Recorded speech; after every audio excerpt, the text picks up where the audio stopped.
But صاحب یہ جو 2 روزہ کانفرنس ہوئی ہے اپوزیشن کی، گورنمنٹ کی اس پہ کیا پوزیشن ہے؟ کیا گورنمنٹ آپ کی اس کو سیریس لے رہی ہے؟ کیونکہ شفقت صاحب کا خیال ہے کہ یہ آئین اور قانون کی بحالی کے لیے ہوئی ہے اور یہ ایک ہوا کا تازہ جھونکا ہے۔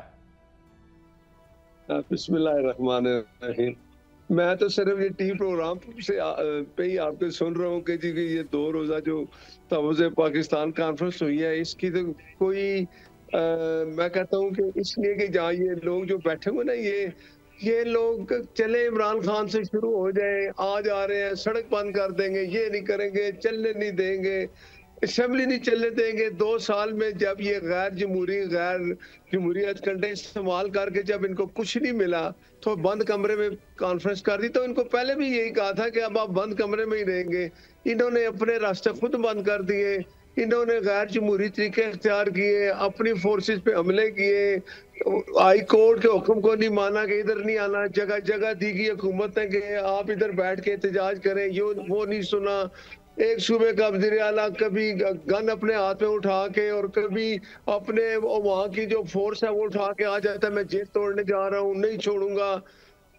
بات یہ ہے کہ جو کچھ کیا ہے نا عمران خان نے، اگر آپ گندم بوئیں گے تو آپ گندم ہی کاٹیں گے۔ اتنا ہی میرا جواب ہے۔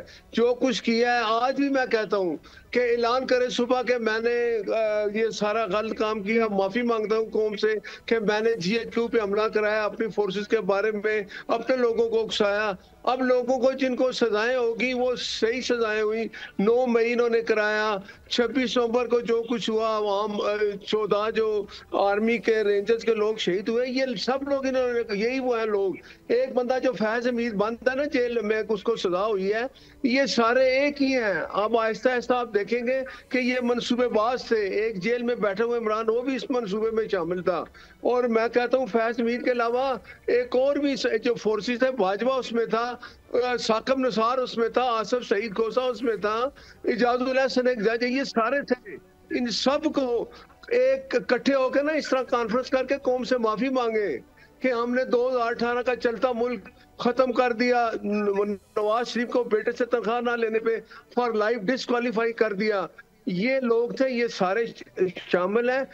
ان سب لوگوں کو کانفرنس کرنی چاہیے اور قوم سے معافی مانگنی چاہیے کہ آج ہمارا ملک جس حالت میں ہے نا، یہ لوگ ذمہ دار ہیں۔